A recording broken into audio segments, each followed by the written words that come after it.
dalam Tuhan Yesus Kristus. Tadi saya baca di berita juga, pertama saya lihat dari postingan dari kakak Octavianus Madai mengenai suku Awiu yang pergi menghadap MK terkait dengan eksploitasi hutan, perusahaan yang masuk, lalu banyak hutan yang dirusak, kemudian hutan menjadi tempat bagi para hewan, juga untuk manusia bisa menikmati hutan dengan bebas.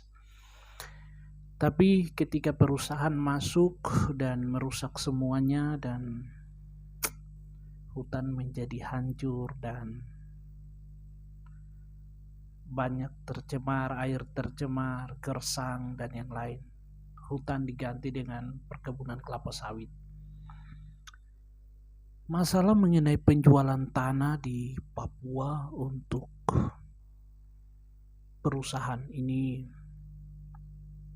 terjadi begitu rapi, tersusun dan luar biasa. Ini mungkin upaya yang dilakukan oleh saudara-saudari dari Awiu, mungkin ini terlambat. Tetapi terima kasih, ada upaya yang dilakukan untuk ada pendampingan hukum, juga ada bagaimana pemerintah berperan supaya melindungi hutan. Alkitab sendiri berbicara mengenai mandat yang Tuhan Allah kasih kepada Adam.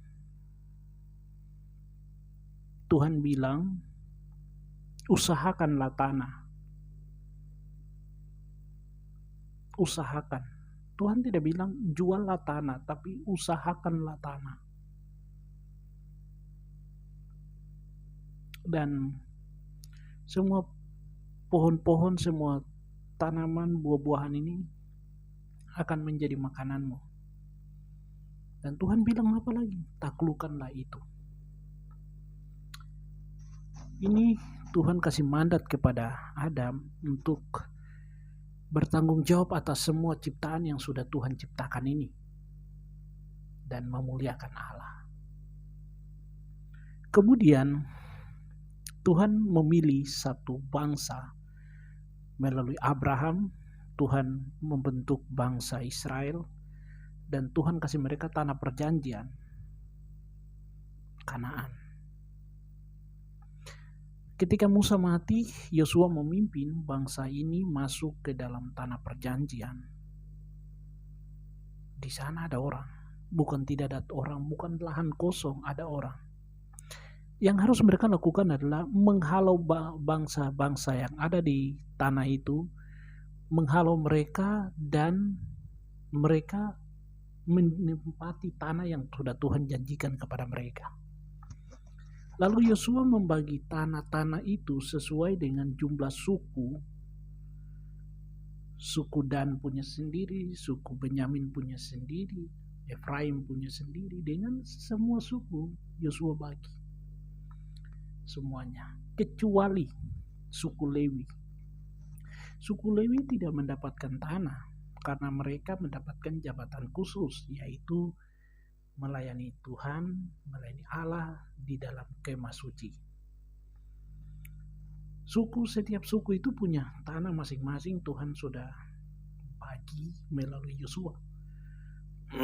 Di sana mereka akan menggunakannya dengan baik, dengan mengelolanya. Dan Tuhan tidak pernah bilang kepada mereka untuk menjual tanah itu. Contoh, ada satu peristiwa antara Nabot dan Ahab. Nabot ini punya kebun anggur dekat istana Ahab. Kemudian Ahab lihat, wah baik sekali ini kalau saya jadikan ini kebun sayur ini baik. Dia menawarkan Nabot dengan tanah yang baru dan membelinya. Nabot bilang tidak. Ini milik pusaka dari leluhur saya dan tidak mungkin saya menjualnya. Lalu istri Ahab ini melakukan kejahatan, lalu Nabot dibunuh dan tanah itu diambil oleh Ahab menjadi miliknya. Dan Tuhan marah sama Ahab dan Ahab mati dengan tidak terhormat dan keluarganya pun hancur. Yesus tidak membicara mengenai tanah, berbicara langsung mengenai tanah, tetapi Yesus berbicara datang dengan menyampaikan kasih Allah, berbicara tentang kerajaan surga, bagaimana kasih Allah yang besar kepada manusia, dan Yesus meminta manusia, mengundang manusia untuk percaya kepada Dia sebagai jalan kebenaran dan hidup. Fokus daripada Yesus adalah bukan lagi tanah Kanaan, tapi tentang kerajaan surga. Nah, dari mandat yang Tuhan kasih ke Adam itu saya sudah jelas bahwa kalau kita merusak tanah, mau kemana kita hidup? Kalau kita mengabaikan apa yang Tuhan mandatkan, mau kemana? Mau bikin rumah di mana? Kadang kita lihat ini aneh. Kita menjual tanah, lalu membeli tanah untuk membuat rumah. Kalau orang Papua menjual tanah, semua memberikan kesempatan kepada perusahaan masuk. Kita tinggal di mana? Bagaimana dengan anak cucu? Sekarang kita lihat bahwa air tercemar, Yasiki, kalau kita perhatikan limbah, hutan habis. Dulu kalau orang berburu, itu dekat sekali. Dekat kampung orang sudah bisa dapat binatang, babi hutan, ikan itu gampang, burung itu gampang. Tapi sekarang tidak lagi. Saya pikir ini kesalahan sudah dibuat oleh orang tua terdahulu sampai kita ada di saat ini. Dan mungkin sudah terlambat. Tapi terima kasih untuk saudara-saudari yang sudah melakukan langkah itu. Kami dukung dalam doa, kami berdoa supaya semuanya berjalan baik. Dan mari kita jaga kita tanah ini. Jangan menjual tanah sembarang. Khusus orang Papua, jangan menjual tanah sembarang. Tidak boleh. Nanti kita hidup di mana? Nanti kita anak hidup di mana?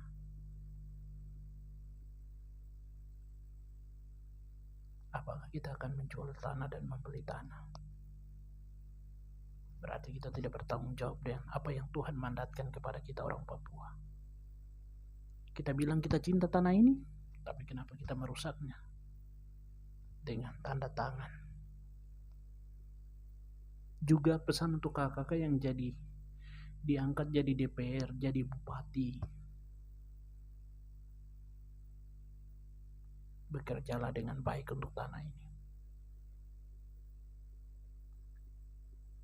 Jangan tanganmu untuk kau pakai tanda tangan itu, tanda tangan untuk merusak tanah ini. Logikanya di mana? Masa ada perusahaan yang masuk bupati tidak tahu? DPR tidak tahu. Masyarakat mungkin hanya cuma bisa mengadu. Kadang mereka bingung harus mengadu kemana. Anda ditaruh di atas supaya bertanggung jawab untuk hal itu juga.